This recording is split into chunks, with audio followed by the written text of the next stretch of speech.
Hello. Hello and welcome to the stream.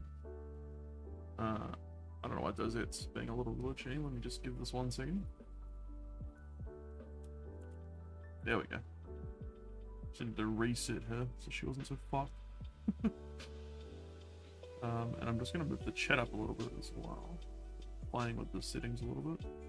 There we go. That's lined up better, isn't it?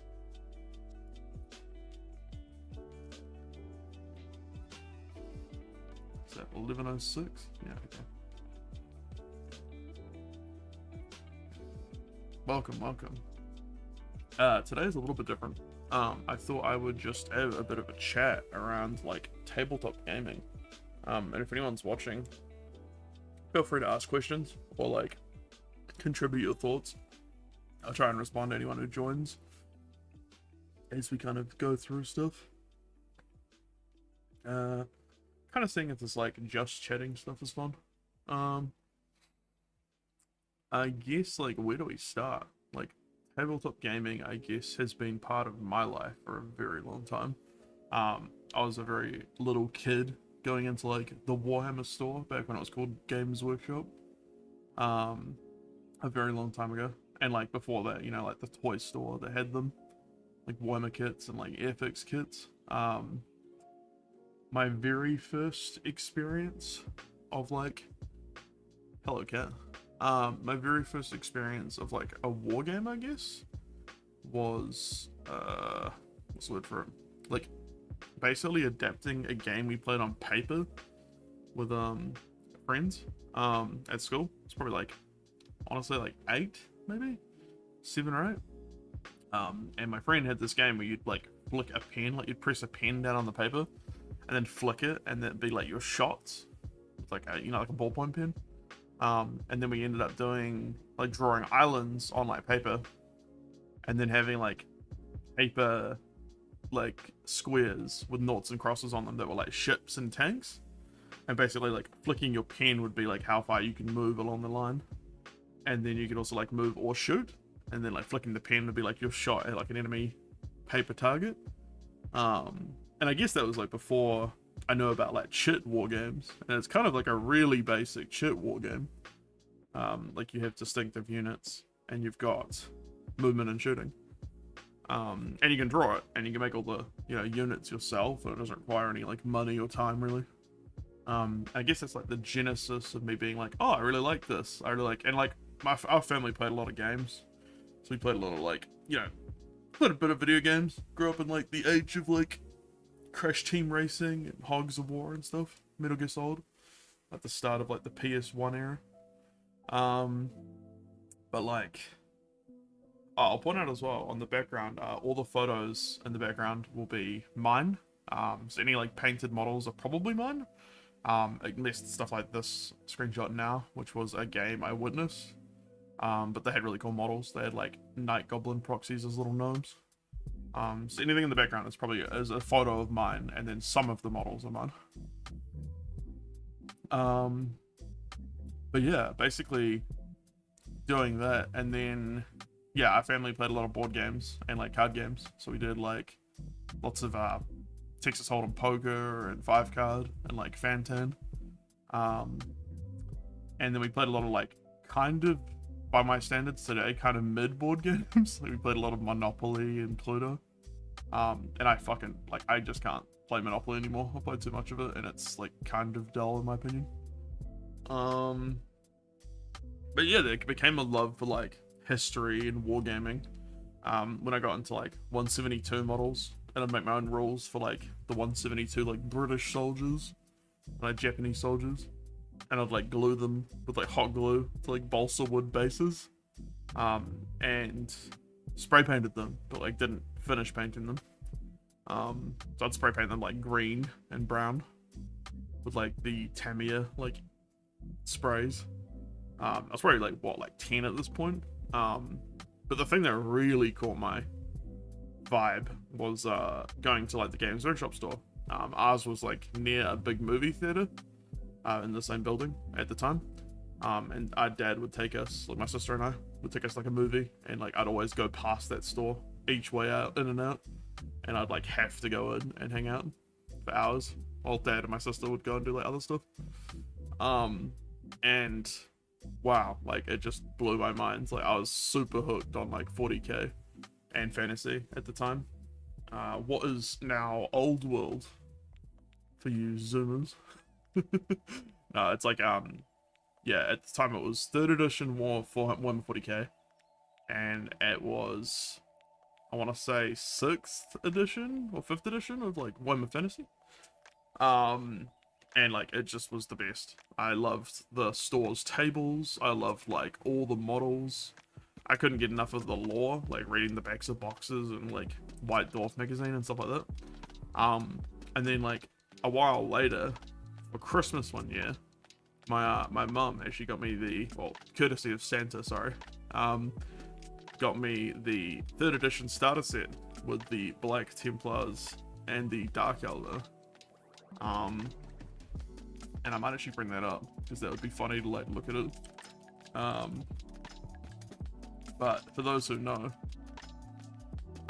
the book that came with 3rd edition was like mind-blowing. Like basically had so much lore and like model photos, and was just like incredible. And that really like got me down the path into 40k. Those of you who like follow the channel know we do like a lot of 40k like Armor 3 and stuff. So like the love for the universe is definitely still there. Might talk a little bit later about like the business vibe and practices that have kind of like taken me away from like the company a bit, but that's not super important right now. Yeah, let's have a look. Can I pull up an image? Yeah, here we go. Let me just add a window capture. Just me. Hello. How's it going, Kat? I'm chilling.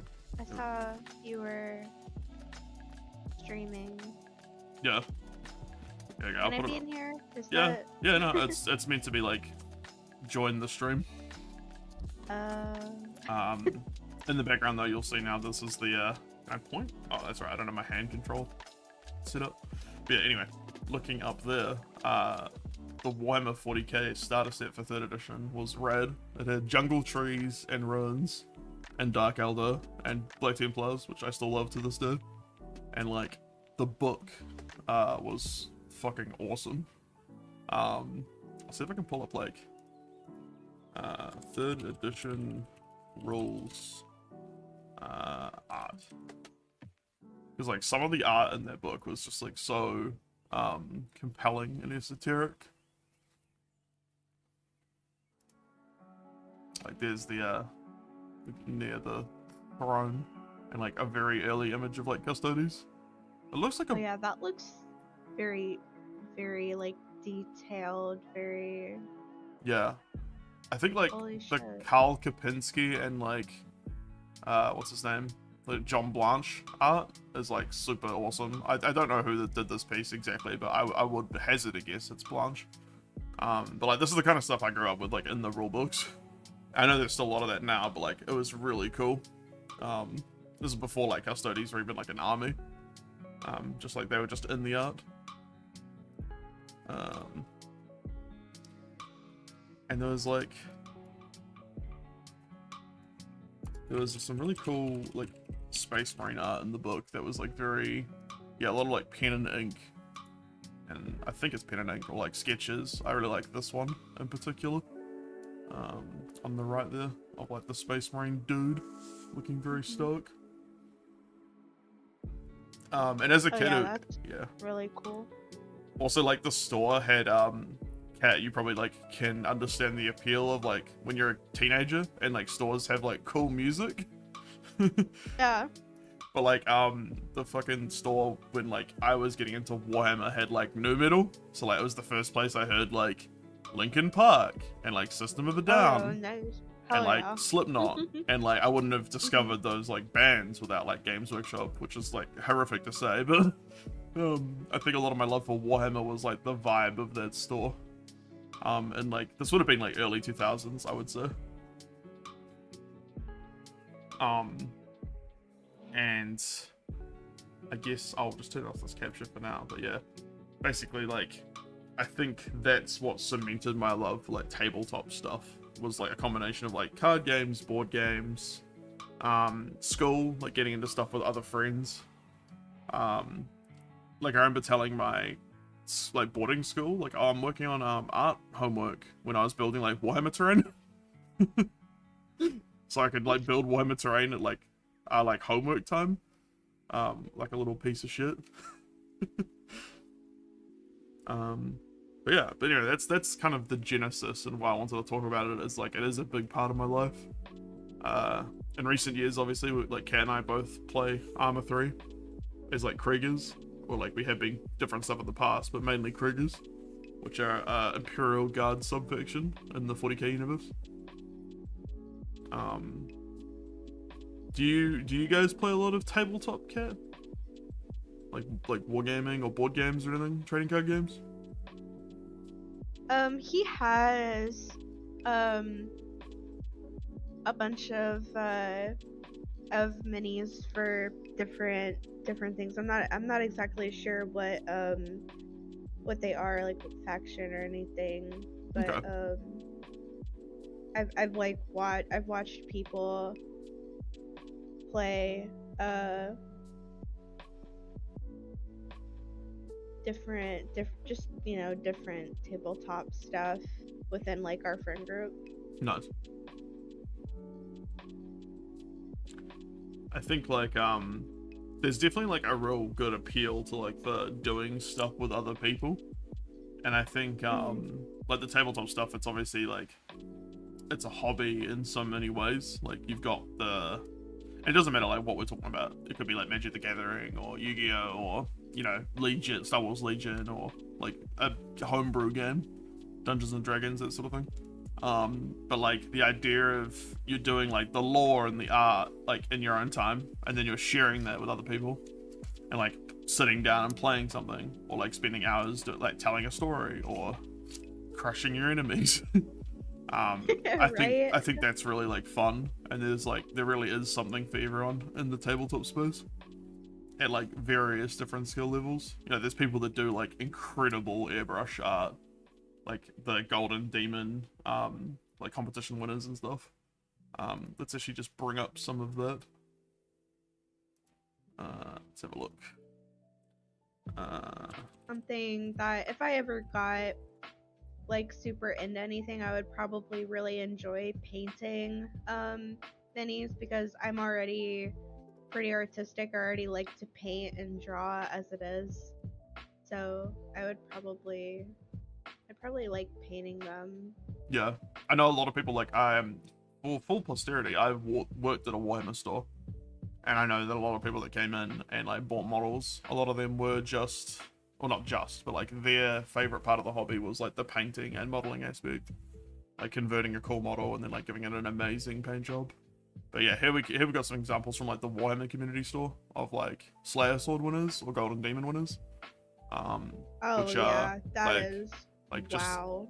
like look at the gradient on like the blade of like this. I think it's like a Necron Lord or something. Just wow, holy shit.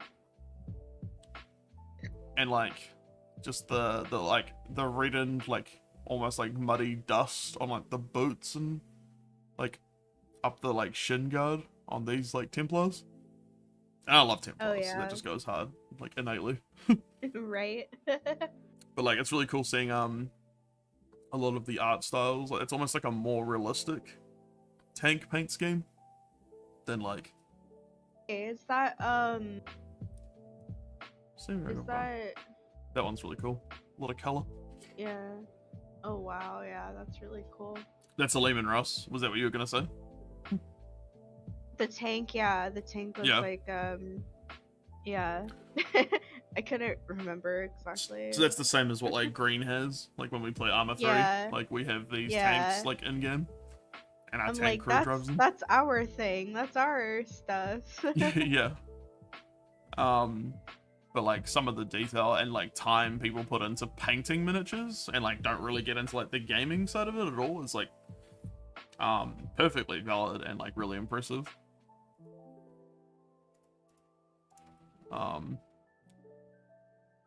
And yeah, I won't spend too much time like looking at other people's work just because like they deserve all the credit for what they've done.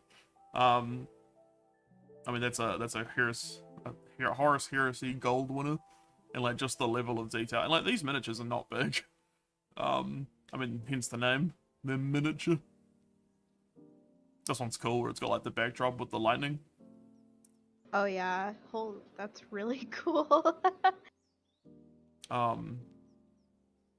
This one they've like made like an ice like base for it. Looks like Glacier or Magic or something. Earth strategy battle game. Well, that sounds cool. Yeah, I always like dioramas like this one where like they've made like the terrain around the model as well. So it's like kind of a bit more in depth. Right. This one's sick where they've basically made two models and to make it look like the reflection in like a pool. Like there's two trees and two models like mirrored. Yeah, it's the amount of skill I couldn't imagine. Yeah. And like this one has a really cool use of what we call OSL, or like I think it's like objective source lighting or like object source lighting, where you have like the muzzle flare from the assault cannon here is like on the on the shin guard, so it looks like it's like lighting up the space, and like the green door light in the background is like lighting up the deck plates. It's like, oh, it'd be cool if this was a photo and that makes sense, but like this isn't a photo, this is a miniature. So they've had to paint that like gradient to make it look like lighting. which is insane. A lot of people use like airbrushes for that, but I've seen people do it by hand and it's nuts.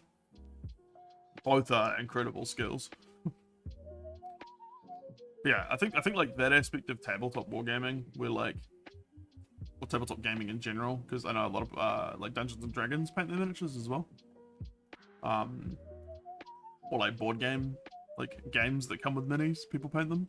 Like, I have Scythe, which is a really big board game with like mech miniatures, and they're like plain colors, but I know people have painted them. I haven't painted mine because I'm lazy and have no time, seemingly. But that aspect is really cool. It's like you've got this hobby that's very personal and skill-based, and then you've also got something that's very like collaborative and like friendly, or it can be. I've been to tournaments where it's less friendly. Actually, I think the competitive aspect personally is like the worst aspect. They are the most demanding people for rules changes and updates because they want it to be like they're looking for competitive changes, but they seem to want to fucking force it on everyone. When it's like most people don't play that way, as far as I can. Yeah. Again, from my experience, this is all opinion based, so it's all going to be my personal bias. But you've probably seen that in like video gaming a bit, Kat, like Marvel Rivals. Oh my god, yeah, like literally. How sweaty people can get. They lose their minds, and for me, it's like. Sorry, you cut out a little bit there. No, it's like I spend do I spend a lot of my time playing Rivals? Yeah, I do. But for me it's just a game. It's really just a game. I don't take it seriously. You know, even if I do like competitive, it's like, okay, you know, this is fun. This is supposed to be fun, not, you know, being yelled at because I can't do X amount of damage or healing or whatever. Like Yeah, like it's meant to be like an outlet for enjoyment. I think tabletop gaming's a lot of that. Like, it's funny because there's like I think like Dungeons and Dragons dungeon masters like will know what I'm talking about, but like the vibe of like it's meant to be fun, but there's a high level of effort that goes into like booking time for sessions and like crafting a world. And like talking to players and like organizing, like scheduling, I swear, is like the biggest skill you need as like a dungeon master for DM, or like DMing any like tabletop game. Doesn't really matter what it is, like just finding like-minded people that all have like a free day is a nightmare. Like trying to get 4 people into like a Discord chat or like into a room together is hard. Right. But when it happens, I know it's magical. You wanted to play Morgborg. Oh yeah, Morgborg or Morgborg. Morgborg. Yeah. And I guess nobody was free on a Friday night, but we'll figure it out. It's gonna happen one of these days. Yeah, but like it's just like when are people free, and like for our Discord in Right. particular, it's like time zones become a real nightmare. Like I'm free Yeah. now, and then like you're the only one who's up. I think Lolly went to bed, and like some other people went to bed. It's like, damn it. And then like Czar's usually awake Like, around super this late. time, Yeah. like super late. He's like getting home from work at this time. Yeah. Everyone else is basically sleeping, and then I'm just like a goblin, so of course I'm up at 12:21 a.m. Do you think Like, you'd ever past get into like? midnight. Do you think you'd ever get into like wargaming stuff or like painting at least? Oh yeah, definitely painting if nothing else, and then I'm still kind of learning about, you know, obviously like 40k. There's so much to 40k. Yeah. Just factions, lore, and I mean, I've listened to guys talk about it, and it's a lot. It's definitely a lot. Yeah. I feel like there's a lot of things I could give Games Workshop shit for, just because of their business practices and their vibe. But like the one thing they have done really well in recent years with like the CEO changes and stuff, is like onboarding, like the community outreach, and like the websites are really good for like new people. Like they have a app for the painting, and that's really good. And like the community site doing like the news, like I think like 10 years ago, or like whenever I got back into Warhammer around like 7th edition, there was like no site to get like news about the company from, or like new models, or like what was going on with like game editions and stuff. It was very like hard to get info. And then they released this like community website, which was like really good. And like I think if other game companies or like other developers were going to take anything from Games Workshop, it's like the big presentation of the websites is probably one. Like, here's a really good way of like showing everyone the factions and what's available, and being like, you can play your way. I don't know how true the actual reality of the community is based on my experiences of it, but like at least the attempt to be like friendly to new people and like reach out to like make it easy to get into it is like, I guess, noble. I mean, obviously the caveat being they're trying to make money, so it's not noble in the sense like it's a good deed, but it's like they're trying to profit while also making it enjoyable for their customers, which I guess is good.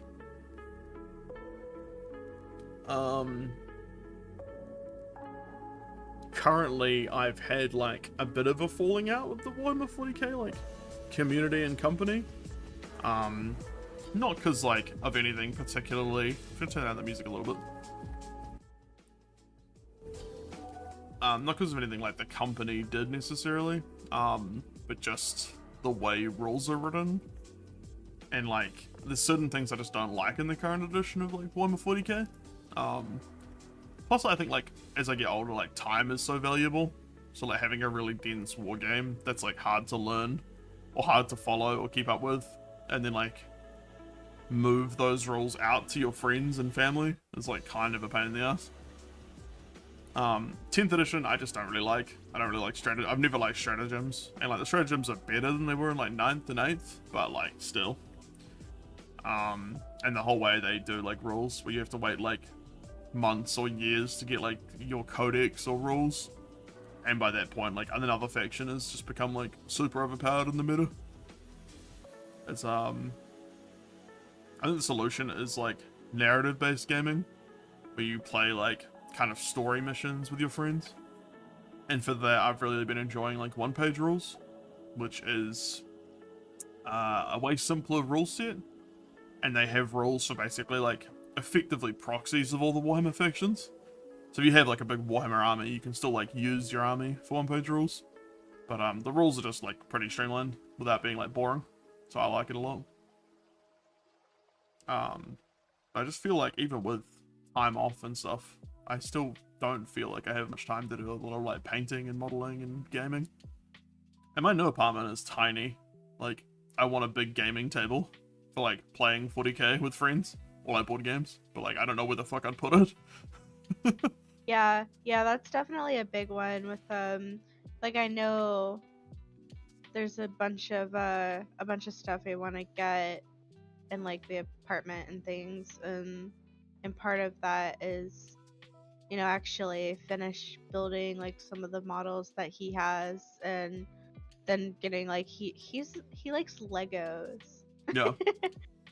And so he wants to get all those like these big, like those big Star Wars things, the big ships. And but I'm sitting here and it's like, you know, it's like the cat, you gotta put it somewhere where the cat's not gonna bother it and all that stuff. Did you know there's a Lego war game? A Lego war game? Yeah, so there's a rule set, I'll bring it up in the stream, but there's a rule set for building models with like the Lego you own, and then here's like rules for basically like playing battles with the Lego. And it's really cool. Like people build like full like Lego armies of models. And I think there's rules for like what a Lego minifig like has on them as like their weaponry and stuff.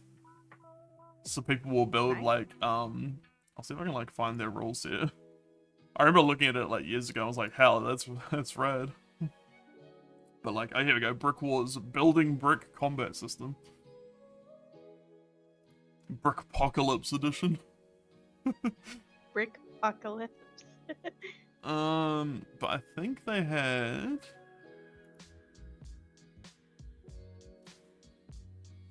Yeah, like the rulebook's really good as well. Like it's really well like written, so it's like really easy to learn. And it's got lots of really like fun art. And they also use like the pips on like a stick. Like the length of a 16 stud brick is exactly 5 inches, which is the standard measurement distance for like ranged attacks and movement.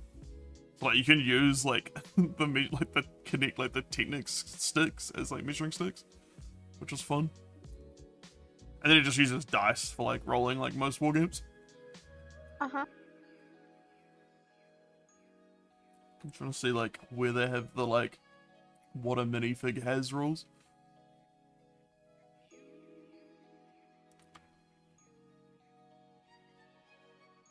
Here we go, weaponry. Let's have a look.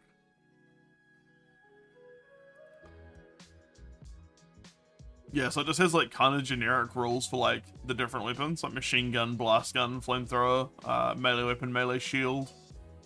And then it gives like examples of like what a character has on the model, like what the weapon would be.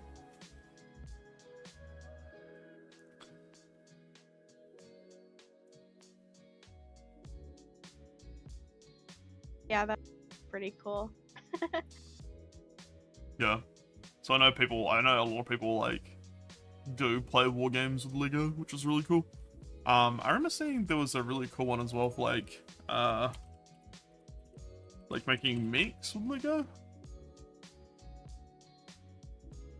Mobile Frame Zero, maybe?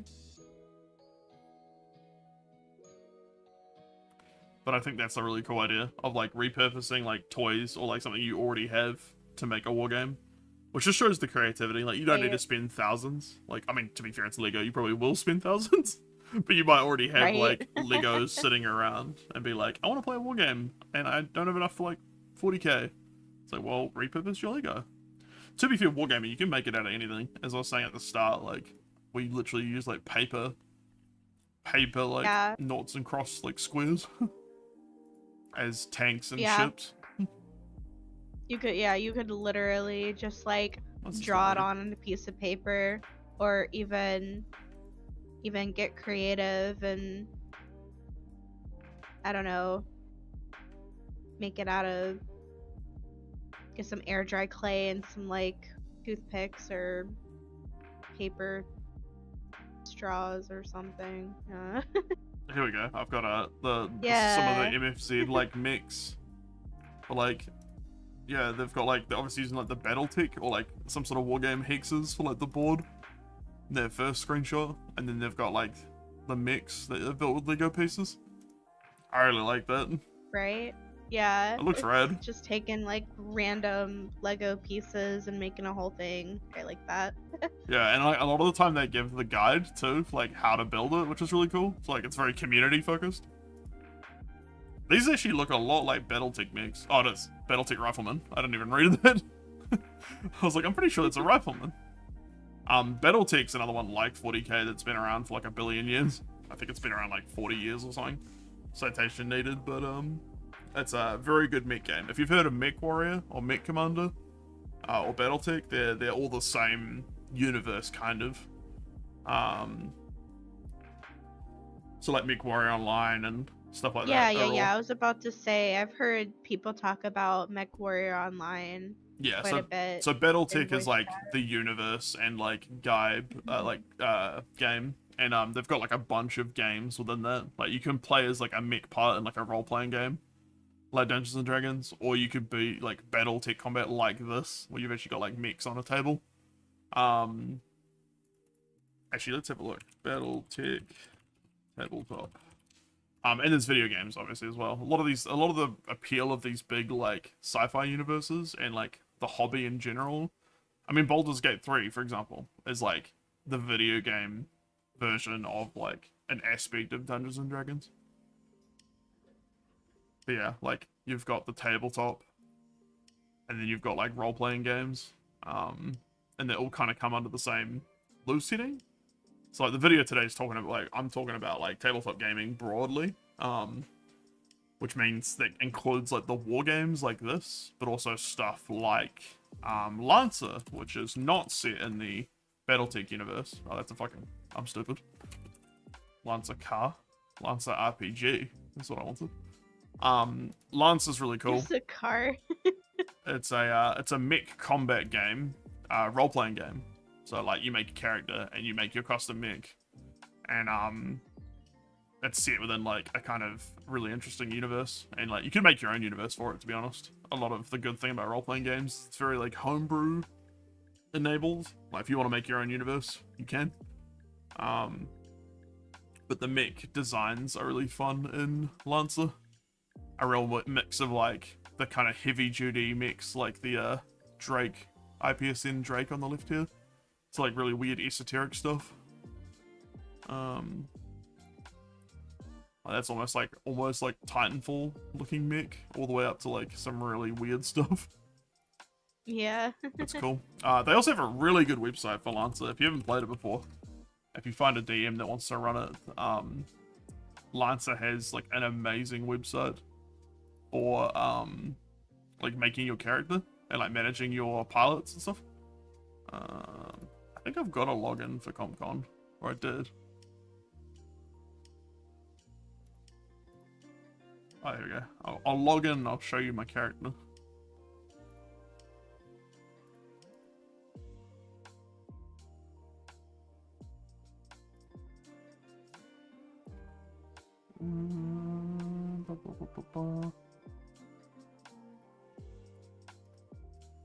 Yeah, so I think last time we played, I had... hoping that it saved my details.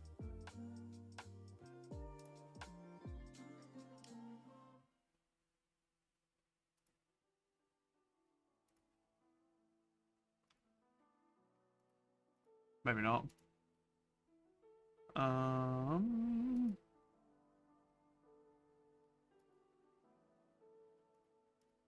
Okay, I'll play with this later. This is an important... The important thing is the website's really good.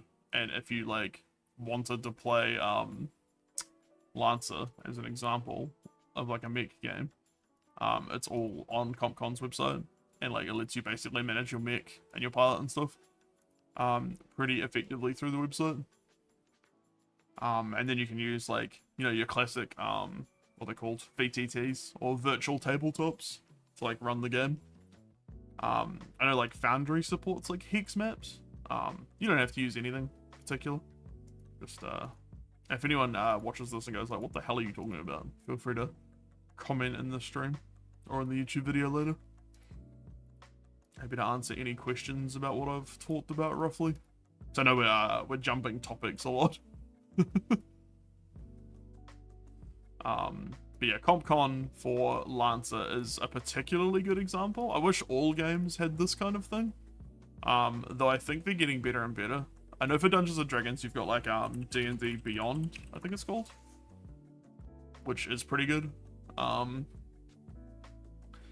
That's got all the like compendium and stuff. It's a lot more monetized, I think. Like you do have to like pay for certain books if you want to have like access to certain classes like in the online tool. But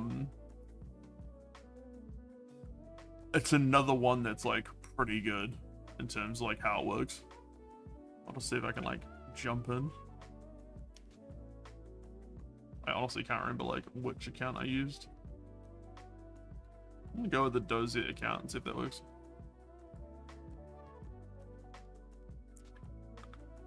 No.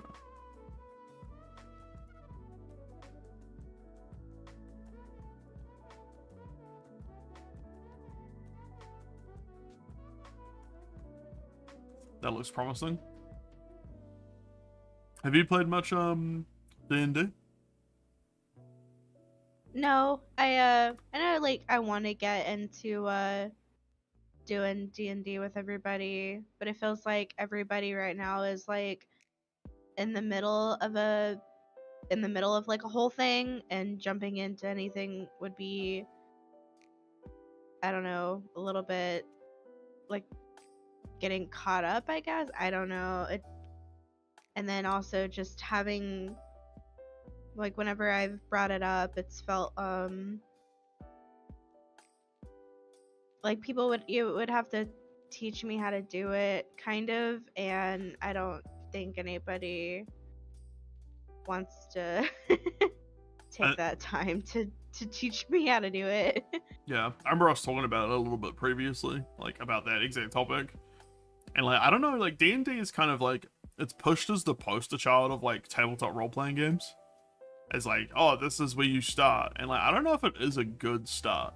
It's very, I think it's pretty dense for what it is. Like 5th edition's better than most previous editions for like onboarding new people. But like, I found it kind of like almost overwhelming. Like this is like my level 9 character from Jonah's campaign, Ulrika. Who was like a rogue. And it felt very like, that's probably the most fun I've ever had with D&D. And even then, I'm not a huge fan, to be honest. I kind of like the mechanical heavy, like Pathfinder. And then I really like simpler games, like Morgborg, you mentioned before, and that's one of my absolute favorites for like presentation. We haven't played a game of it yet though, but I do like how simple the rules are. Yeah, just looking at it, like looking at their website, and I've scrolled through it a couple of times, read a bunch of stuff. It really does look pretty simple of like what like the, you know, the rules, the different things that you can do, I guess. Yeah, like you have, by comparison to D&D, you have like 4 stats. You got strength, agility, presence, and toughness. And then obviously like health, like HP, I think. But it's pretty simple, and it's like it's what's called an OSR game, or old school Renaissance, or old school revival. So it's like designed to be kind of with the ethos of the old D&D, like Advanced Dungeons and Dragons, and like OG games that are like, I think they're meant to be like more lethal. Like players are more likely to die pretty early on. So you make like, let's say you make like 3 basic characters rather than 1 really detailed character. Because you're probably going to get like killed by a trap, or like a goblin will stab you in the gut. That you're not meant to live forever and like have this really detailed, elaborate story arc like you see on like Critical Role or like D&D like video content. Right. And a lot of that and I stuff, like Critical Role. Like I got really into not even just watching like the shows or stuff, but like watching like actual like gameplay and stuff. And like there's like books at this there's a bookstore near me that has like books about like Critical Role, and I always thought it was pretty cool. Yeah, I think they've definitely like got some really cool content, and like it's designed like it's really entertaining, but like I don't know if it's like an accurate, it's actually, I think a lot of people have expressed discourse online that it's made it like kind of hard for like the average DM to like meet those expectations for players. Like I'm not a theater you know, major. I've not acted in many plays. You know, I don't have like amazing character voices, and you know, like I'm not a professional like screenwriter. I don't have this like elaborate arc planned, and like a lot of DMs are amazing and do all that stuff, but like it's not what you need to do to run it necessarily. Like you're not a bad DM if you don't have like the perfect 3-act structure, and like everyone's gonna get like a really compelling arc, and you're gonna do perfect voices for like all the NPCs. Like you're not a bad DM if you can't do all that. That's like, it's like so beyond extra that like I think people get scared of getting into like just running a game. Understand that, especially like someone like me who's never really done a whole lot of like D&D, tabletop, anything like that really. I do understand the feeling that things can be overwhelming very easily. But maybe that's also why I liked Critical Role, and why I liked it was because it felt a little bit elaborate in the sense of like you said, kind of like performing, and that is something that I've liked to do throughout my life. I've always been kind of eccentric, kind of in a dramatic theater style, just my personality, I feel like, is like that. Yeah. I just want to take a quick aside to say that Morgborg has a really cool website called Scumberther, where you can just generate characters. So like, if you don't want to go through the process of making your own, you can just like click a button and get a free one. Like, Hell you yeah. are Aaron, from a little witch's cottage in Galgenbeck, born of the mushroom, raised in the glade, watched by the eye of the moon in the silver-black pool. Grim and irresponsible, hair coarse like bristles, convinced you cannot die. And you're an occult herbmaster as your class. And you've got -1 strength. You've got +1 agility, +1 presence, -1 toughness, a water skin, a whip, a lantern, wooden stake, and 84 silver. It's like, good luck, idiot. 5 HP. And I do like that Morgborg has that. I recently bought the books for Pirate Borg, which is really fucking cool. It's basically the Morgborg rules, but in like a Pirates of the Caribbean world, almost. Where like, you're pirates, but there's That sounds cool. there's the supernatural aspect. So like, there's like undead captains, and like zombie crew, and like krakens, and like a bit more esoteric than just like real world pirates. And yeah, I've got this book here, the Pirate Borg like hardcover, which is, it's fucking nice. There's so much content in it, and like the art style like Morgborg is really strong. Like the British. And you've got like that kind of Lovecraftian like deep creatures and like vampire pirates. Yeah. And it's really good. Oh my god, yes. So I really want to me... run one of those as well. Yeah, no, you had me at Lovecraft and vampires. That's like my entire personality is Lovecraft and vampires. Oh, it looks like they've got a character creator as well. Like a generator. Oh, hell yeah. Andre Vermeige. I don't know if you pronounced it properly, but apparently a sorcerer with a marlin spike or belaying pin. And rags for clothes and no hat. Hatless. But that looks really cool as well, so I'm keen to like run a game of that someday.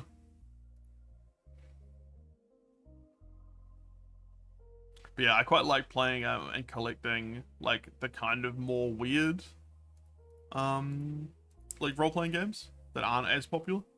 Like I think my favorite by far is Mothership. You probably heard me talking about Mothership. Yeah. But that's like the space combat one.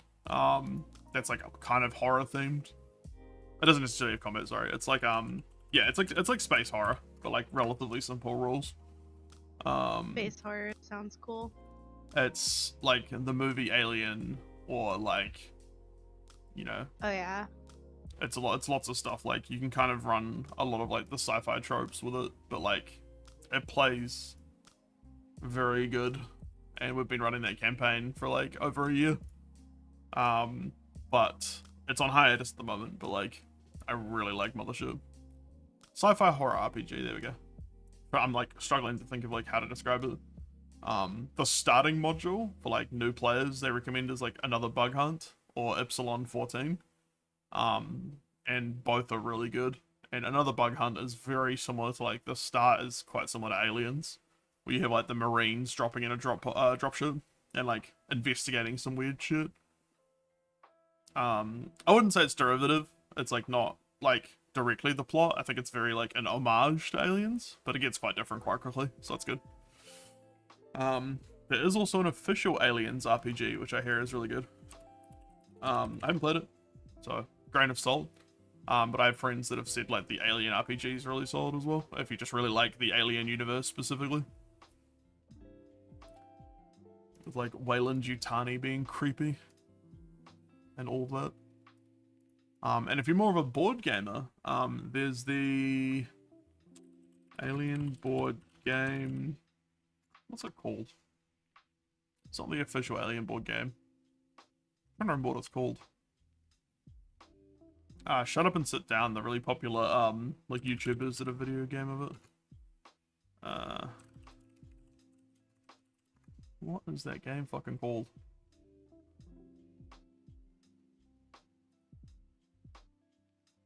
My mind is having like a massive blank. Yeah, no, you're fine. Yeah, there's basically like a really good. Oh, Nemesis. It's fucking Nemesis. That's what I'm looking for. If you're more of a board gamer, apparently the Nemesis board game is like very good for that like alien on a ship, don't know who to trust vibe. And they also did like a kind of like Doom style expansion / standalone where you're like on like a Mars base.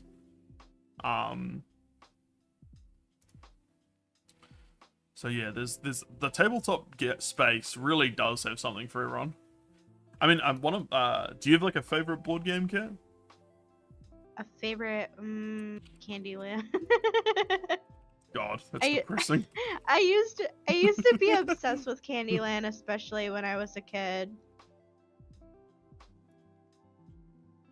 One of my absolute favorite board games is this game called Quacks of Quedlinburg, where you're basically just like 4 amateur alchemists making potions, for like a potion competition, and like you can blow up your own potion, and it's basically like a gambling, like push your own luck game that you play like kind of solitaire, but like competing with the other players. That's really fun and silly. You basically put like all these tokens in a sack and like draw them out one at a time to make your potion. And we always, whenever I play with friends, we always refer to it as fondling your sag stage.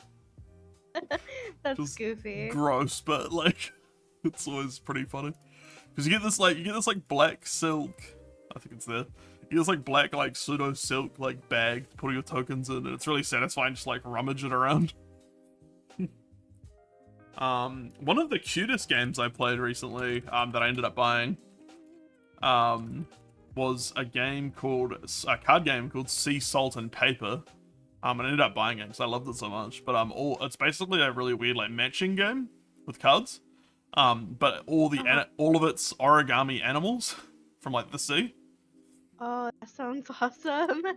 So like all the art on the cards is little like origami animals. So there's like an origami crab and like origami sharks. And like they all have different effects depending on like what creatures you're collecting. So if you're like trying to collect in your hand like fish, I think like I can't remember the mechanics, but like it's kind of interesting how it plays. So that's like a cute little like you could put in your backpack kind of game that I really liked. Because I like a lot of dense stuff. Obviously, it's all about like war games and role-playing games, but sometimes it's really nice to play something like really basic that doesn't require like all your brain. Yeah, honestly, the closest thing I ever got to, I mean, it's not like minis like tabletop game, but I did like get into Pokemon and like Yu-Gi-Oh cards and stuff when I was in like elementary school. That was really big. Yeah. Yeah, I know like some friends at work are getting back into like what they call pack ripping, where you like buy some like booster packs and just open them to see like if you get any cool cards. And like Pokemon. And my sister does like Pokemon pack ripping. Like she's pretty like into it. Her and her boyfriend like buy boosters, I'm pretty sure, and like booster boxes. I've played a lot of Magic over the years, so I quite like Magic's my like card game of choice. For that aspect, I really liked the Bloomborough set that came out kind of recently, where it's all like cute woodland creatures with powers.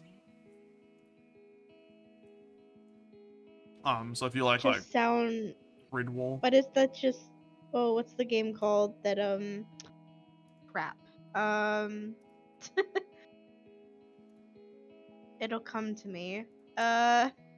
Pow World. Why does that just sound like Pow World with like extra steps? yeah, it's kind of that vibe, like the anthropomorphized animal, like Yeah. I think like I mean that's been around in like media for I'm assuming centuries. Have you ever seen? Probably. I mean, Have you ever seen like medieval art of rabbits? yeah. I love like all the medieval art of like rabbits fighting and just being like a menace. It's very, very cool. Yeah. Like look at this one. I'm This fucking telling rabbit's got like ya. a greatsword. It's like executing it. God, I'm telling you, we need to like trick everybody into watching Watership Down with us. We need to just traumatize the entire group. Just it's unironically, it's a good movie, but it's kind of, I really like those movies that are like the same vibes as like The Secret of the Nim, where it's like really, it's kind of really just dark, but it's marketed as like a kids movie. Yeah. I thought about one-page rules earlier, and I thought about like how the Merkborg or like the Merkbori website's really good. One-page rules, if you are a little bit burnt out of like Warhammer 40k or Warhammer Fantasy, one-page rules does have like a game rule set for everything, including like the skirmish, like kill team games. But you know that's up to you. I'm not gonna be like you have to play one-page rules. It's better. It's not better. It's different. Like a lot of things, you'll find things you probably like and things you don't like. But I will say the base rules are free, which is nice. More advanced rules, I think you have to be a member of their like Patreon, but the beginners books are pretty good. Let's have a look. Core rules in English. Yeah, the core rules are free, and they're basically like if you print double-sided, it's one page. So again, that's hence the name. And then armies, they've got a really good website for building your army, like list building. Let's have a look, Army Forge. And with 40k getting like increasingly more complicated, yet simultaneously seemingly dumbed down in some ways, and like kind of just annoying the way they update things, in my opinion. Again, like if you love it, that's great. But I really like the one-page rule structure of like everything's available. Let's say like Space Marines, just because they're classic. Hence, I mean they're called Battle Brothers in one-page rules, but they effectively proxy everything in the 40k list with this. But creating a list is like super easy. Let's say I'm playing 2,000 points, create a list, and then you've got like all your veterans. You've got you know, your standard like line infantry and stuff like that, and you can just add them to the list quite comfortably, and then just you know, view your list. And like one-page rules is pretty straightforward mechanics. So you've got quality and defense and tough. Tough's basically like how many wounds you have, how much health the model has. Defense is obviously like armor, and then quality is like I think used both for melee and range shooting. And it's basically all like leadership tests. It's basically like how good they are at a thing. So the rules are pretty simple, but they've got special rules and weapon rules. But I really like it. I think it's a good way of like, you still have the strategic depth of like moving models around a board and like trying to seize objectives and murder your enemy. But just the upkeep and the mentality of like the models individually is a lot less stressful and annoying. You don't have to wait like years to get your rules like updated to the current meta. And they don't keep releasing like new paid content like mission packs. And the rules, the more advanced rules, I did have a friend that subscribed to the Patreon. I'm not sponsored or anything like that, but they said like the rules you can add, like the advanced rules for making the game more complex, are like really good, like unit veterancy or like weird scenario rules and stuff like that. So if you wanted to make it like more complicated like 40k, you can. But the core rules are pretty simple. And they do a version of like Age of Sigmar and Age of Fantasy, and they also do like Old World with like rank and flank as regiments, like Age of Fantasy regiments. And then obviously the skirmish for both Grimdark Future, which is known as Firefight. So it's basically your kill team equivalent. and then Skirmish for Age of Fantasy. A really good game. I wish we could. I wish we lived in the same country, Cat. Is Warhammer Underworlds. That's really fun. Right. It's like a hybrid of board game and like Warhammer. I think it's Games Workshop's like best rule set, and that it's like just really fun and like easy to play and learn, hard to master. But you basically have like a board with hexes, and like your warband is only like 4 to 5 models, or like maybe like I think like minimum 3, maximum of like 7 across the different like warbands. But like each character is like a hero, and you basically get like a box of like 4 minis and their cards, and it's like a set warband. So you're not playing like I'm playing my custom like list. You're playing like I am Molog's mob, and it's like a group of like orgs or whatever. I think Molog's mob is the big mushroom. Yeah, Molog's mob is like a big mushroom and little cave creatures. Is like your warband. And you have rules for like each character in that warband that come with like the box. And they can get inspired through the course of battle, and like the rules are really simple. You basically just have like a movement of hexes, and then like a unique attack, and then like health. And then you use cards to like change it up. It's pretty fun.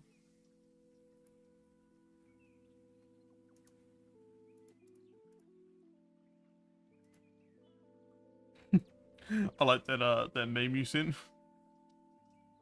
Yeah, literally as soon as what do you call it? As soon as you were saying it, I got a DM from one of my friends just sent me like 10 memes, and that was one of them, and I was like, well, that's very weirdly pertinent. Yeah. like, yeah, like we're talking about that. That's crazy. Oh, something that you might like is an overlap, by the way. Sorry, you go first. I interrupted.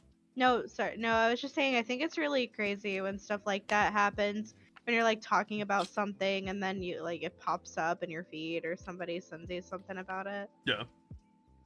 I'm just gonna grab a quick water from the fridge. Nope, you're fine.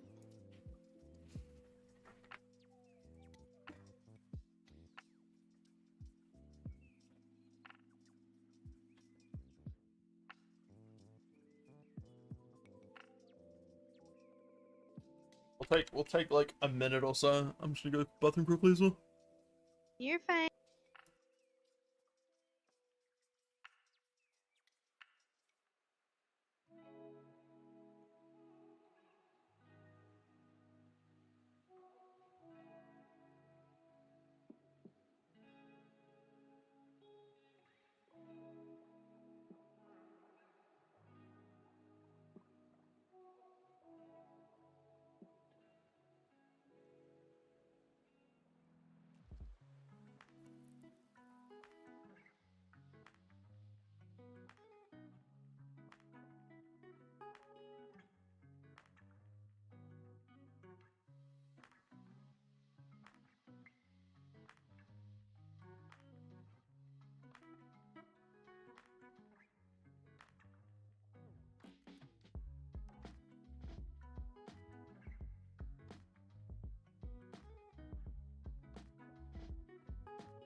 Alright, I'm back. Back. The chat is ready to display messages, apparently. Thank you, restream.io.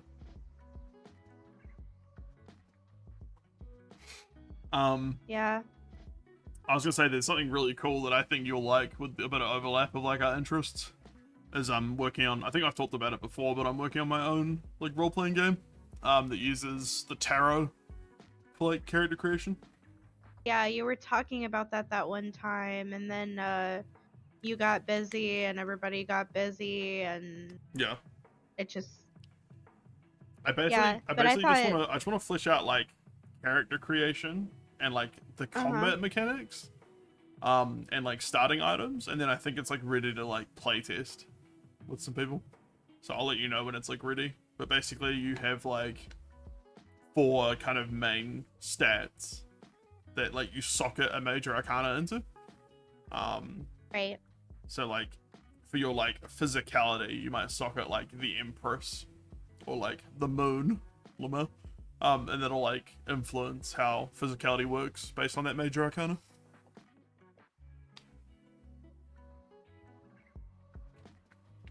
And then you have like a suit and like minor arcana for like stats and like combat prowess. But I haven't like fleshed out how you actually draw cards and play the game with the like D100 system. So it's a little bit away. Right. It still needs me to like put in a couple of days of like crunch, but it's getting closer each year. Good. Yeah, I think that that's going to be really interesting, and also just the fact that I already know a decent bit about like tarot and stuff. Yeah. Yeah, I think having like a rough idea of like what the cards mean like symbolically will hopefully work into the game. So I'm trying to use what I know of it to like influence it. Like being as respectful as possible to like the source of it, like how the cards are meant to work and stuff and what they mean. But man, like creative motivation is so hard. I don't know if you probably experience the same with like painting or doing like other creative stuff. But like, boy, just getting like the vibe to want to go and like build models or paint models or like work on homebrew is just like a fucking nightmare. I swear I never have the motivation when I actually have time. And then when I have no time, like I'm back at work or busy, I have motivation suddenly come. Like, I'm stuck here for 8 hours. Yeah. I get artist block too. It's yeah. I get it. I'm sure it I'll affects like everyone. Yeah. Oh yeah. No, like I'll sit here ready to draw or paint or do something, and it it just it never comes to me. It's I'll sit here and stare at a piece of paper, you know. I feel like my art, and it kind of is like birth too, where I won't do anything for like a couple of weeks or something, and then I'll sit here for like 4 hours yeah. or like basically all day, and I'll just do nothing but do art or something, you know. Yeah. Yeah, like when it bursts, like I've built whole like armies in like a couple of days when I've got the motivation, and then like painting's the biggest one with minis. I love building and converting. I love like playing a game with a friend or like organizing a campaign or something, but like painting the models, I swear it's the step I get stuck on the worst. Like once I'm stuck in, I'm actually painting a model, I do quite enjoy it. It's really cathartic. Like I really like doing the dishes for the same reason. It's like I don't want to do it leading up to it, but once I'm doing it, it's really like zen. But like painting a model, like I know I need to do it, but I just don't want to. And then a backlog builds up. Like you probably seen the screenshots behind me, one of the photos. There are some minis like my Baneblade that I've painted, which I haven't finished, and like my Underworld's warband with like some orcs and stuff. And that screenshot behind me now, I filled in the etchings with like white paint on those tokens. So like when I get round to it, I do quite enjoy it, but like boy, getting there is a nightmare. I do a bit of 3D printing now as well. That dwarf. Oh yeah, I think I heard you me. talking about that. Yeah, it's that dwarf in the photo behind me. And those dwarves there, they're 3D prints I made. From the Ymir range. I think it's like Highland Miniatures. You can basically like buy their like STL files and then print out their dwarves, and they're really good looking. I use an Anycubic Photon Mono 3D printer, so it's a resin printer.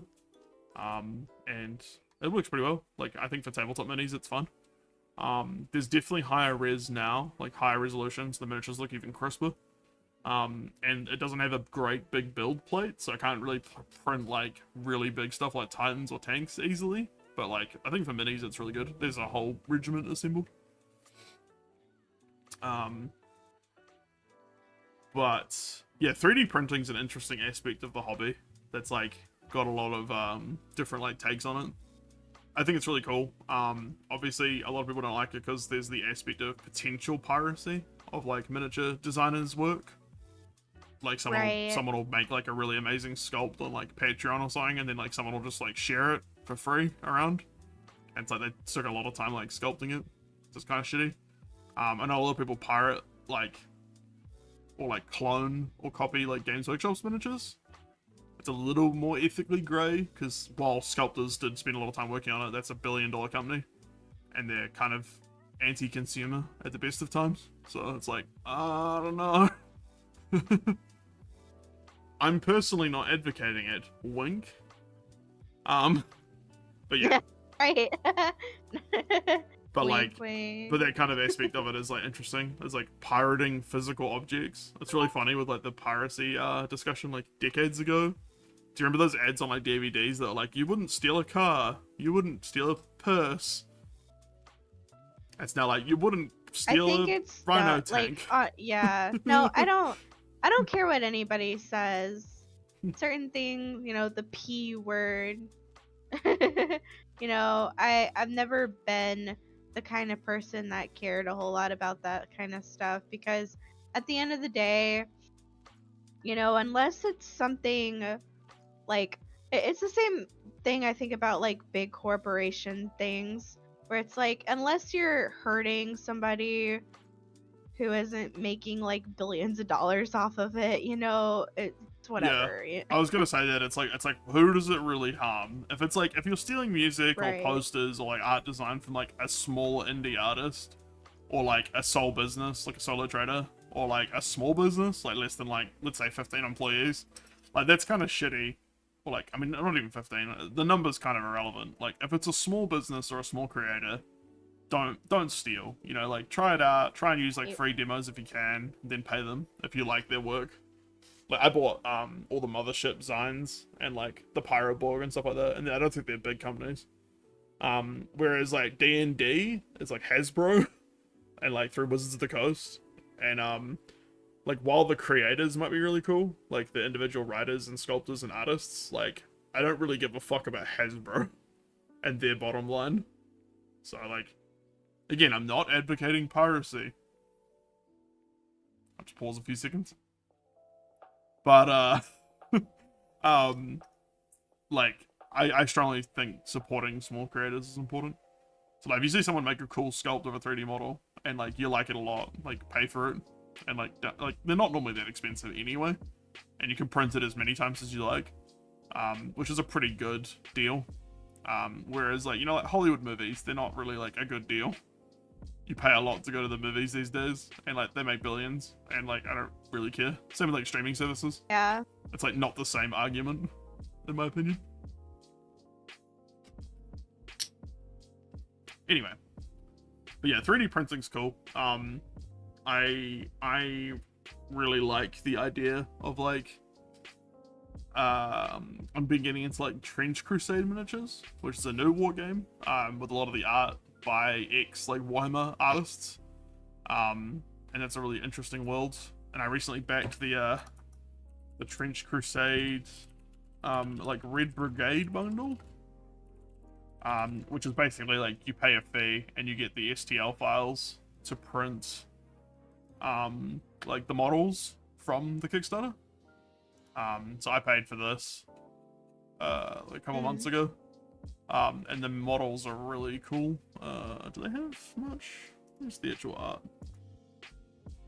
Yeah, here we go. Like, they're kind of a cool mix of, like, World War 1 and 2, like, styles with, like, a kind of creepy, like, demon invaders world. Because, like, demons are basically, like, joined the World War 1 fight, effectively. And the models are really cool. So yeah, I got the, I think I got the, like, where is it? Like the Red Brigade tier, like this one here, where I got like a couple of characters, some monsters, some like big mechanized boys, and like I really like the shock troopers, because they're basically guys with like great swords and gas masks, but in like a rifle and trenches setting. And you get the trench doggos. And yeah, you basically get a lot of like multi-part models that you can then just like print off and make your own models, and like then you have to paint them up and then you play with them. And Trench Crusade is a very cool like skirmish game where you have like a small warband of models, and you have like blood points you earn as your models get like hurt. I haven't played it yet, but it looks really good. I've heard good things. But one of the biggest battles we have as like on the Discord on the 143rd, for example, is just like organizing stuff with people. It's like we can't really play physically. Like some of you guys can, like obviously you guys can like meet up in America sometimes. But the distance between states is obviously pretty big. Yeah. One of these days we're gonna get you get you to this silly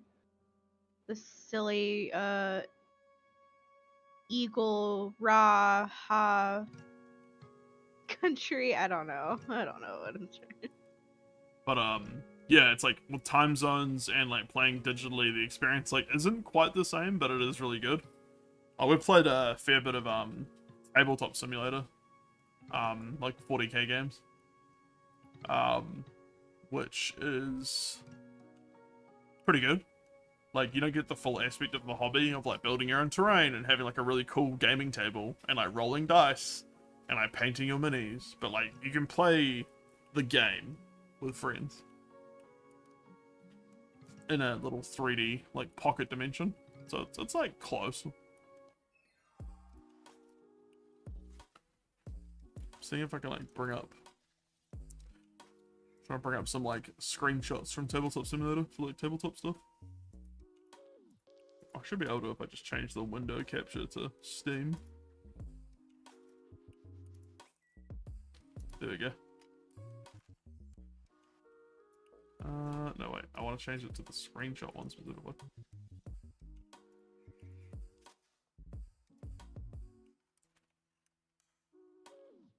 But yeah, we played, it's not showing like the screenshots in like view.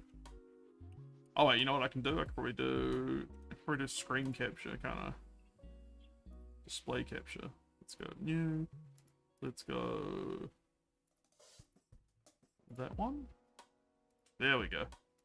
I'll move it over there. And I'll put it behind me. There we go.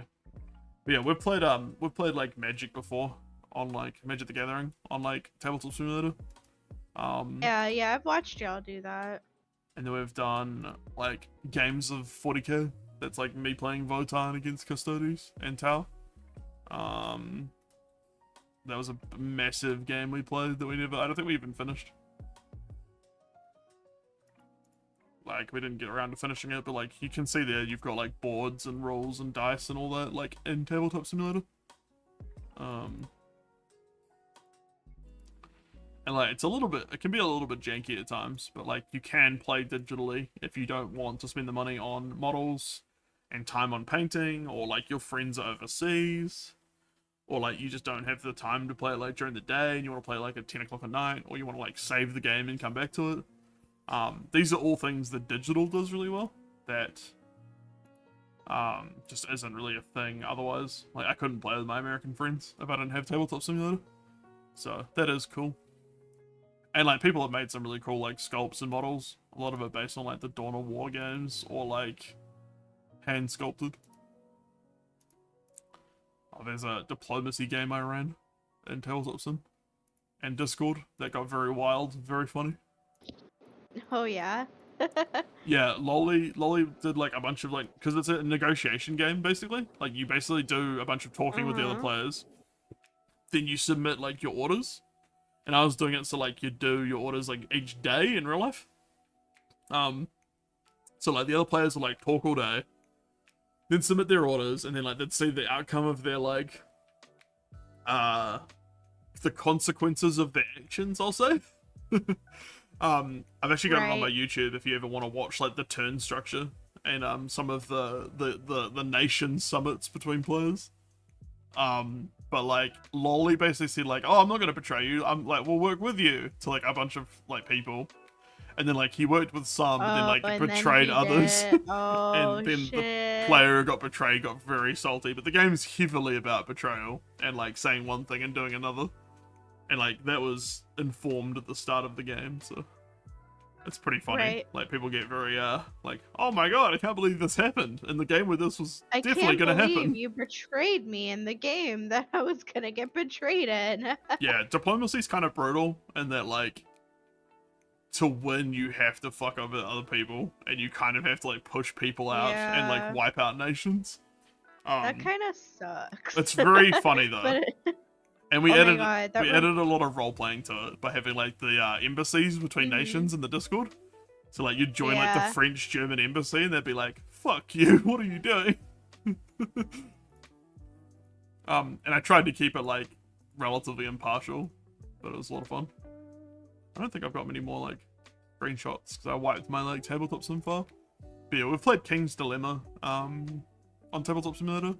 We've played 40k and like one-page rules, and we've played obviously like diplomacy. Well, I've used diplomacy as like a board for like Discord role-playing, so like it's pretty good. And they have a shitload of like games. So if you don't want to do like physical tabletop simulator is a good way to go. Oh look, Chungus Odyssey 2, what a game! Sound like a mean word for an ethnic group. There's Uno though. Like you can play Uno on like Tabletop Simulator. Oh yeah, I want to play. You know what? I want to play Sorry. I want to play the game of Sweet Revenge, the most unapologetic game on the face. I want to play Sorry And look, with Cat, everybody. Candyland Oh fuck yeah! on the Candyland table. Like, you know, there's a handful of games that I would absolutely love to play with everybody. I would love to play Sorry with everybody. I would love to play Monopoly with everybody. God, I just can't like. Can you imagine? I play so many like dense board games and like lots of really good like underappreciated stuff that like going back to like the like Milton Bradley games, I just like can't stand them. It's so boring. It's like roll dice, go around table. Roll dice again. I know that's funny coming from someone who plays like 40k, which is lots of dice rolling, but still. Sorry, what were you gonna say? Don't freaking remember.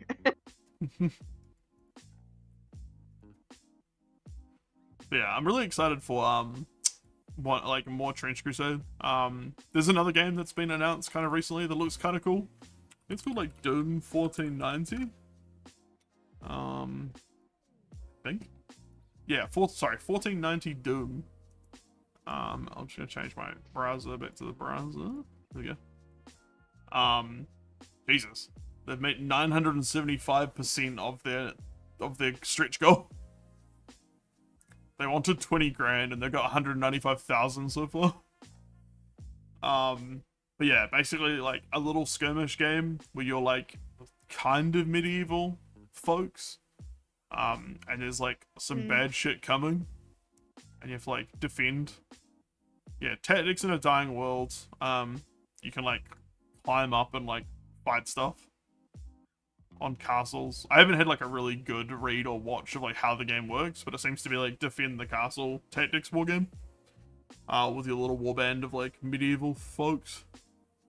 Right. Which sounds kind of fun. I like Dark Souls and like Bloodborne. It'd be kind of cool to be like you and a couple of friends like defending the castle. The castle, bro. Yeah, I need to like learn more about how it actually plays, but it looks funny. And they're also doing like 3D printable like miniatures. I feel like such a nerd when it's like, we're gonna defend the castle. Yeah. That's another like, thing. I really do feel like a freaking nerd, man. That's another thing that's like kind of funny is like how much it's changed culturally, like all this stuff. Like back in like what, like the 70s and 80s, you'd probably get like beaten up at school and put in a locker for being like into like Dungeons and Dragons. And now it's like I think it's become like almost mainstream, and like I wonder if like Lord of the Rings and stuff like that's kind of to blame for that. It is. It's very more recognized as just being a fandom, or like, you know, even I remember being in like elementary school age me, and I was always I read Warrior Cats books. People made fun of me. I was a weird kid. I I was very, very strange. So I totally understand what it feels like to be like, feel like people think you're weird or whatever.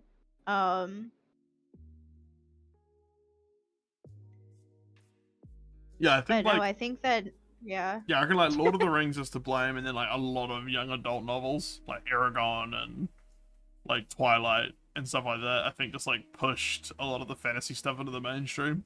And those like kids who know. probably read and grew up with that stuff are now into like Middle Earth strategy battle games or like Vampire the Masquerade. And then like video games have definitely become like, you know, back in the day you had like what, the Atari and the Nintendo and stuff, and it was like Yeah, kind of then limited. Minecraft. Yeah, and then Minecraft was like popular, and like I watched Markiplier and yeah, stuff like that. but now it's like every kid You who know, grows up has played like video games. Most like, I mean, right. generalization, but like apart from like Mormon kids, I guess, but like most kids have played some form of video game and been exposed to some sort of like fantasy or sci-fi content.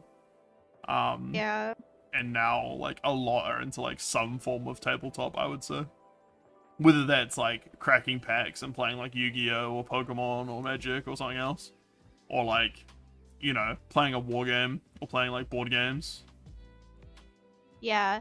Nowadays it feels like and maybe it is just the internet, because I feel like, you know, I feel like also when I was in school it was harder to meet people, you know, because I didn't have a phone Oh yeah, social media is like a until huge part of the hobby now. yeah, it's like I didn't have a phone, I didn't have any of this crap, and it definitely feels like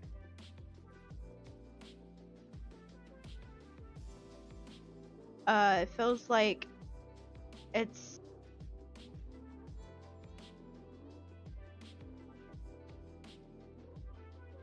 It feels like. sorry, I'm playing Marvel Rivals. I feel like an asshole.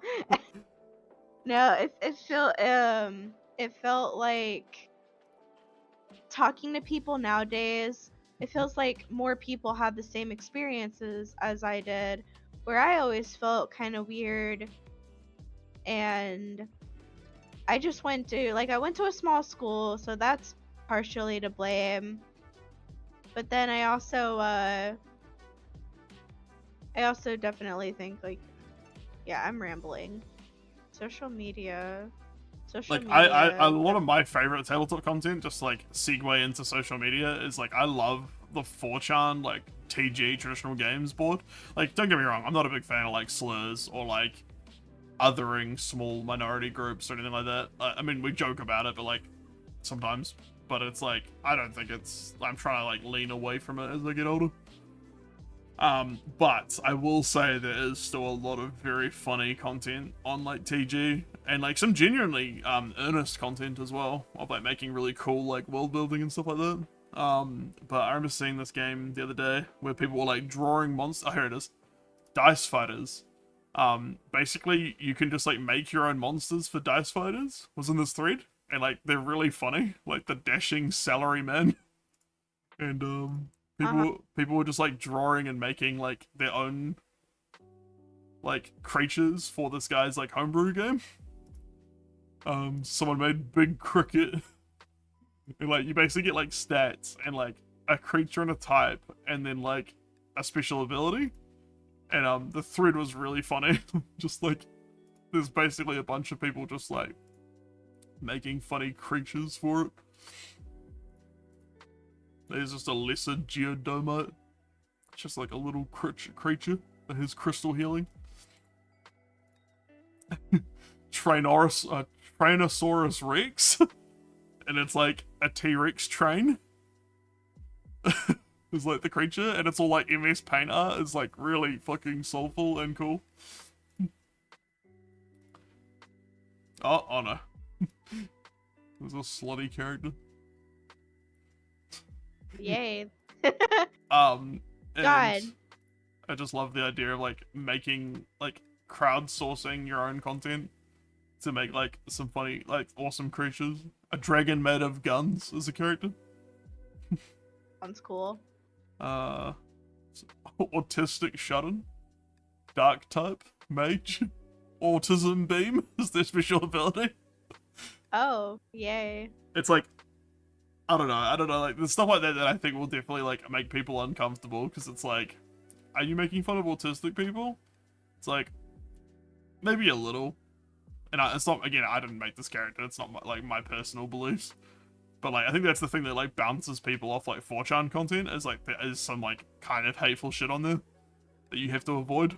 Oh, that's literally like me, is I I like being offensive about things I relate to. Like, I won't sit here and be like offensive about something, maybe a little bit, but not like super offensive about something that I don't personally understand, I guess. Like, I think it's funny to like make fun of myself for being dumb, because I feel dumb sometimes. Yeah. And I actually like, people make like jokes and they're like, "Oh, you're special. Oh, you're retarded. Oh, you're whatever." And it's like, yeah, I actually am. I have a piece of paper that says it. It's like, it doesn't even offend me, because it's something I deal with, and I don't know, I laugh about it. So yeah, I think there's like a big difference between like, also hi Astral, welcome. I think there might be a delay between the two like platforms, so maybe that's what you're seeing. Is like YouTube might be delayed, where Twitch isn't, or vice versa. But yeah, like I think there's a big difference between like othering people and being like a hateful person, and like I guess like dark humor and yeah, joking around. But like, it's kind of like, where's that line? And like, as I get older, I'm like, I don't know. I just don't think there's like as much comedy value in the offensive stuff, versus just like trying to be funny in other ways, like satirical or allegorical or anything like that. And like, I think that's something that like this industry is coming to grips with as well. Like, I know like a lot of these communities have put out big like, we're trying to be more inclusive and we don't want hateful, horrible shit, and like literal like hate groups, like fuck off, like you're not part of our community. And that's a big difference between like kind of edgy humor and like, to be honest, tabletop wargaming is like, and like tabletop gaming, like you have your own worlds. If you want to have weird shit in your world, like go hard. But like, people don't have to play with you either. So if it like, if it offends people, like for example, I know a lot of people are like, I don't like weird races in my fantasy universe. I just want just white humans. And it's like, okay, like a little bit strange, not very accurate to like anything. Like if you're being inspired by the real world, it's not how we are on Earth. But if that's what you want in your universe, that's fine, I guess. But like, other people also don't have to play with you if they're like, that seems kind of cringe and weird. I'm not gonna like join your game. Like I know the big companies get a lot of pushback for being like more inclusive. Oh hell yeah! I don't know how to turn ads off, by the way, Astral. I wish I could. I tried to limit them as much as possible in like the Twitch and like YouTube settings, but I think they just give you ads no matter what at a certain point.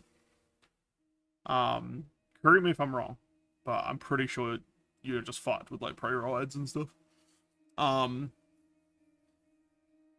But yeah, like for all its flaws and the negative stuff, yeah, 4 ads is wild. That's not normal, or shouldn't be. Been on though, like honestly, like I never went on 4chan when I don't even know. I heard it came back and then it went away and all this stuff. I never personally went on anything like that. I'm not even on like Reddit or anything. So it's probably a good thing, maybe, honestly. I mean, the most stuff I'll get is I'll get some like pretty wild stuff on like my Instagram Reels, but that's Instagram. So Yeah. other than that, like I don't go out of my way to try to find stuff like that. I But think the thing is, a lot of people think 4chan is like B, or like the random board, where it's just like gore and like smut and like people being racist, and like TG is not quite the same. It does still have some of that stuff like buried in it, and people will just say the odd like slur just out of nowhere. Because there's no like accountability. It's very anonymous, and people are at their like best and worst selves when anonymous. But like this one, for example, this is a work in progress board, like thread, and like it's really kind of like wholesome. It's just people being like, this is what I'm working on. This is like my before and after of this like Space Marine tank commander, and it's like fucking rad. And so like I really like a lot of the threads are really good and interesting and inspiring. Some people are really creative with like their homebrew or like painting. But there's also like you kind of just have to like curate your content like all social media, right? Like on Facebook, if you just like nothing but like Fox News horrible misinformation stuff, you'll get more horrible misinformation Fox News stuff until that's basically all you see. I think that's one thing about like social media people need to be careful of. It's like you don't want to get like sucked down the rabbit hole of like hateful, awful shit. I think like a lot of like journalism and news is like that. It like wants you to be miserable and unhappy and think you can't do anything about your world. And I just don't think that's the case. I don't even read that kind of stuff. I don't watch the news. I don't, like, some people be like, oh, I only watch this news broadcast because of blah blah blah, and I only watch this one or that, whatever.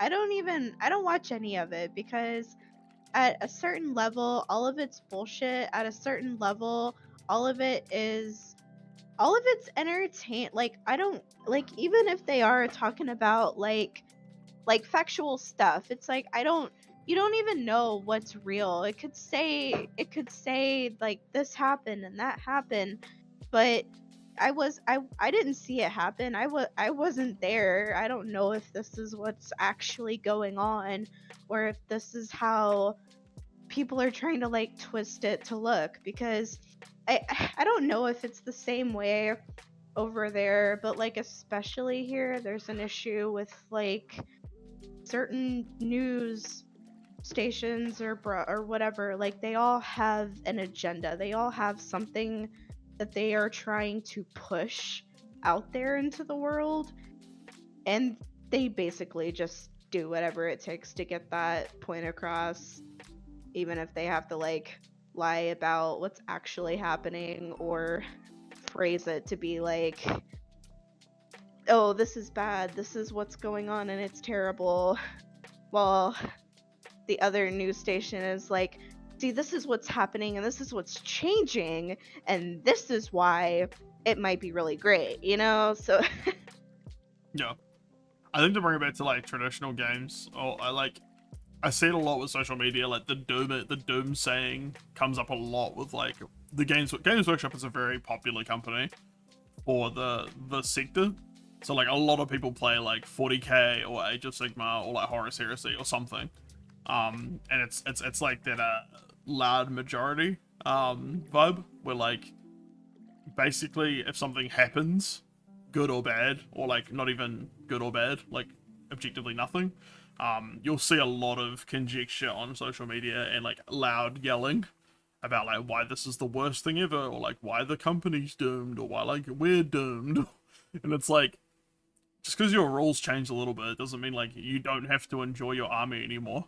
Like you can't enjoy Warhammer because the rules are different. Like I kind of came to that conclusion myself with like the way I like wargaming, and was like, I'm just not going to engage with it. Like I'm just going to play other stuff, like one-page rules, and like keep my armies and paint them and still build terrain and like do other stuff. And same with like D&D 5th edition. It's like, I just don't really like 5th edition, so I'll play like Pathfinder or like Mothership. And like I found Mothership and Merc Bori and like Pirate Borg and like Goblin Gonzo, which are all kind of the same thing, but I found all those through trying other stuff and being like, I don't have to listen to social media and be like, the only entry point into role-playing games is D&D 5th edition. Because it isn't. Like, you can play, like, and you might not like that kind of stuff. You might not like fantasy or sci-fi in the traditional sense. You might be like, I really like superheroes. And there's superhero RPGs out there. It's not really my thing, but like, for other people, they love them. Or you might be like, I really like werewolves and vampires banging. And there's a role-playing game for that I heard about recently. Like, literally for werewolf and like vampire romance. I'm not talking about Vampire the Masquerade or like Werewolf the Apocalypse or whatever it's called. Like the Powered by the Apocalypse games. Like, those are a different thing. I'm talking about specifically like romance, which is very funny. There's an RPG for being like an anime maid in like your master's mansion. That sounds fun. Like, like I don't care. Like,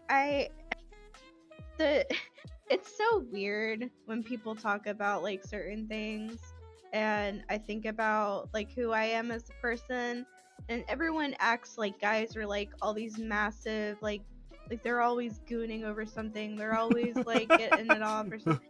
I'm sitting here and it's like, no, I'm the one over here reading the fucking vampire werewolf maid shit. Like, I'm the one doing this shit, not the guys. Oh yeah, I think the misconception in the world of like only men are like sexual is very funny, because it's just not true. It's not, and I think it's funny because like I know more women that are like me in the sense that they're into that kind of stuff than men. Yeah, like, I think the like fantasy, like I've heard it referred to online as like the monster fucker genre, like werewolves and vampires and stuff. And I think like that the Barnes and Noble like book section is like, I think pretty popularized by like women, and like just to give a quick shout out to the LGBTQIA plus, you know, even the gender vibe is quite different than it was 20 years ago. It ain't just men and women anymore. And that includes in hobby. You know, that's another thing that's like kind of an interesting dynamic. Is like, I think a lot of people that are in this hobby have been in this hobby for a long time, and they're like, I don't like new stuff. And that includes people's like gender identities. Or like, you know, more women in the hobby or whatever. And they get like scared. Like, you get a lot of the like, no girls allowed mentality, I think, is like pretty big in tabletop gaming, and not for the better. Just gaming, just yeah, gaming in general. Just fucking all of it. Online spaces, like anywhere, jobs, careers, like the world. Yeah. It's interesting that like we still have such a hang up on these things, and like I think a lot of people are very protective and scared that other people will enter their hobby. Heaven forbid. It's not like it would ever affect their game either. Like, they can still sit in their garage with their friends, drink beers, and play Warhammer. Like, it ain't gonna affect it if someone in the industry turns out to be a woman.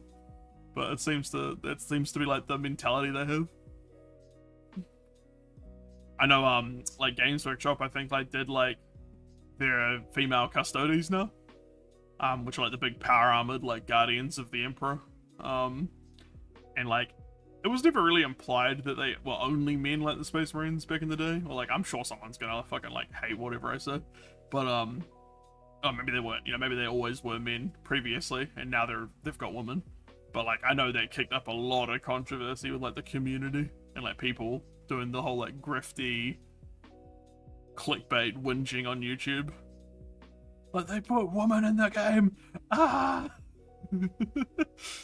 Like, bro, I don't know, because like I really like the like sisters in battle, the battle sister. Like, I really like that stuff. I think I get like, that's something like whenever I start talking about stuff, you know, you always, you know, whatever you talk about comes up in your feed.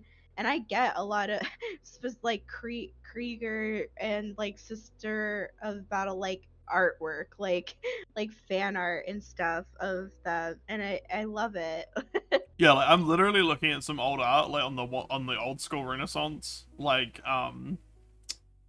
what's it called, thread on 4chan, and like the amount of like cheesecakey kind of art of like big booba warrior woman is like pretty, like, it was huge in like the 80s and 90s, and like even now there's kind of like a revival of it. It's like, I think like people will always find things they find appealing, and like there's a very fine line in role playing between like, I think, the eroticism of stuff and I think a lot of people will be like, I like the sister of battle because big booba warrior nun is like making the brain give good chemical.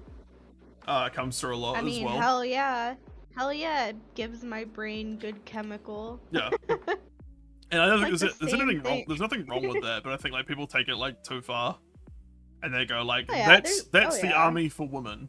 Like, get in your lane. It's like, no, it's like one aspect of the hobby. Other ones. Yeah. Yeah, no, there's definitely a lot of other ones. I am just, I am, how do people online say it? Like, I am no better than a man. Like, I just. I mean, it's literally a thread here for lewd RPGs, like the general thread for like smutty RPG content. And if that's what you're into, feel free. Yeah, hell yeah. And there's a whole thread here for gender bent Space Marines, like the female versions of Space Marines. Hell yeah. Like the Primarchs, if they were hot girls. If the Primarchs were women, most of those stories probably would have ended with more of like like, okay, that's it, you know, we're just gonna like talk this out. I don't know about that. I think the most brutal fight I ever saw in real life was between two women. I think the Horus Heresy could like, be worse. Super... Rogel Dawn Mummy. Sorry, I'm getting off topic. Oh, I like that. No, it's fine. I'm looking. I like it too. I'm like, wait, scroll back down to the thighs. Ooh, shit. But yeah, it's interesting.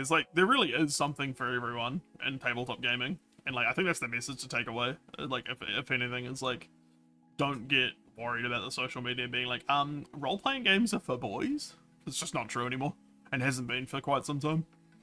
And like I know a lot of our players have like different gender identities, and obviously I think you're a girl, and I know I'm not, so we've got a broad mix of personalities just in this voice chat. I'm a girl?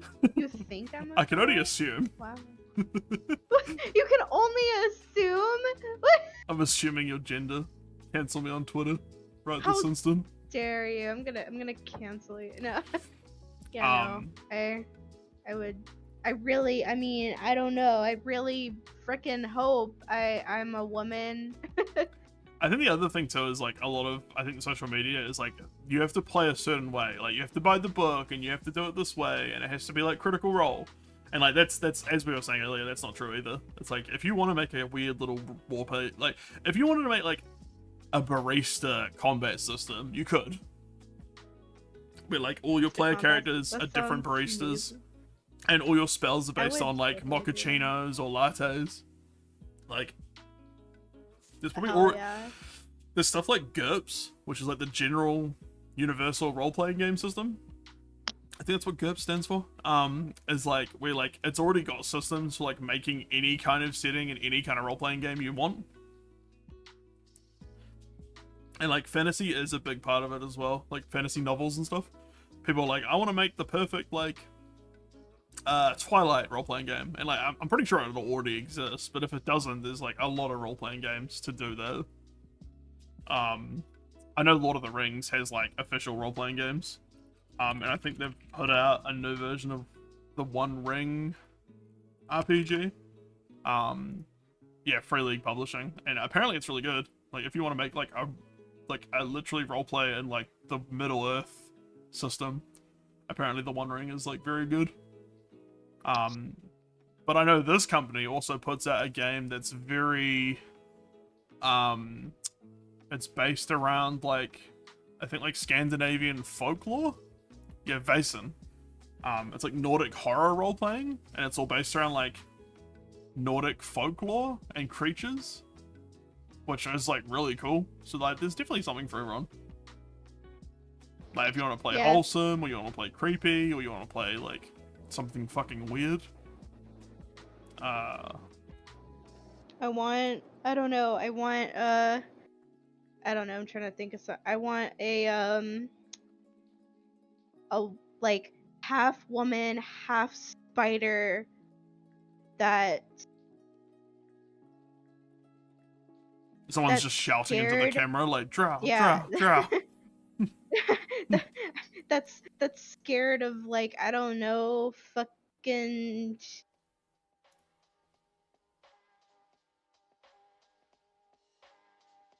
I don't know, something. Scared of deodorant. I don't know. That's not I'm just looking at random shit on my desk and I'm like, scared of pancakes? No. Scared of what else did I have? Scared of water bottles? No, that would actually probably be really funny. Scared of potato chips? Anyway, I gotta get out of here. I hate to go and leave you all by yourself, but That's alright. I'm kind of running out of steam anyway. I might call it here yeah. soon. But like, Alrighty. yeah, I think the important thing is like, I think the game space is in a really good place.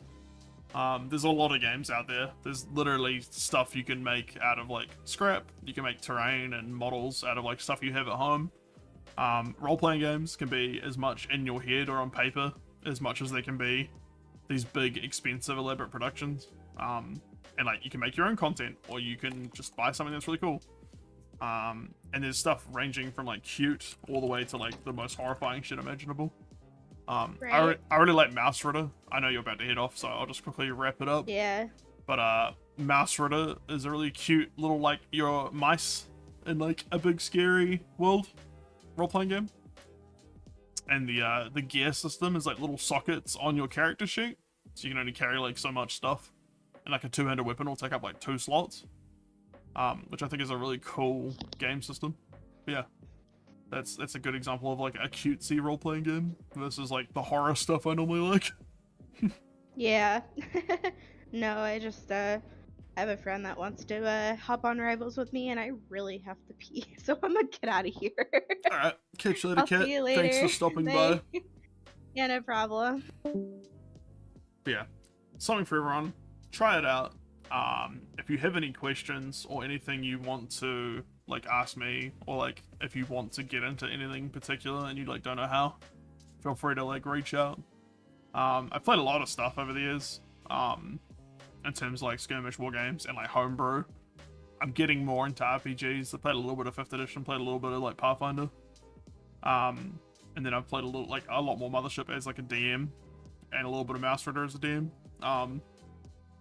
And obviously I'm still kind of like just starting my journey, so like I'm not an expert by any means. And like I'm not sponsored, so like anything I recommend will be with a grain of salt.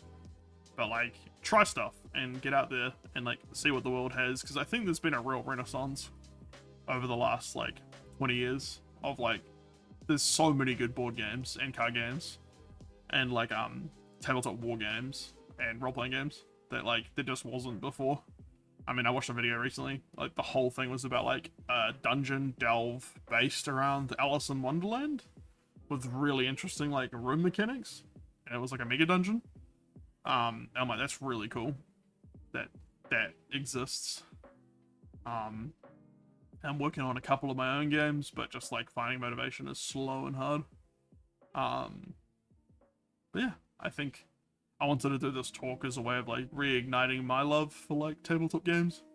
And it kind of has. I think there's some cool stuff I want to do. I definitely want to get back into like painting my models. I've had a whole like League of Votann army in box on my shelf for a while now, doing nothing. So it's been kind of demotivated. I sold a bunch of horror series stuff recently that I never got around to. And there's been announced like a bunch of new cool horror series stuff. So it's like, oh, I don't know. I like it, but I don't need it. And like, yeah, there's always stuff that pulls at you. It's like, oh, I really want to do like an Uruk-hai army one day. But it's like, I don't know if I ever will.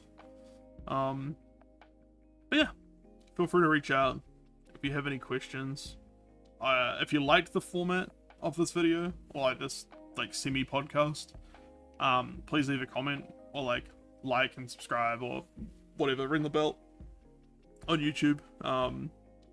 because I don't know if I'll do that this often. I don't know, like, if people like it or not. But I just wanted to try out the, like, just yarning format. Like, off the dome, kind of. Just spitting. Straight bars. No, I'm kidding. But, like, trying out the whole format of just talking, like, while, like, exploring a topic broadly. I don't know if it was interesting. I don't know if it was even, like, cohesive. But, if you like the format and you want me to, like, cover any other topics, feel free to suggest stuff. On the YouTube comments, or I think in the description of like YouTube and Twitch there should be like a link to my Discord, the Dozet's Lost Battalion, if you want to join and like contribute more directly. Yeah, I hope you enjoyed. I hope the stream was at least like semi-interesting. And I'll see you later. Bye.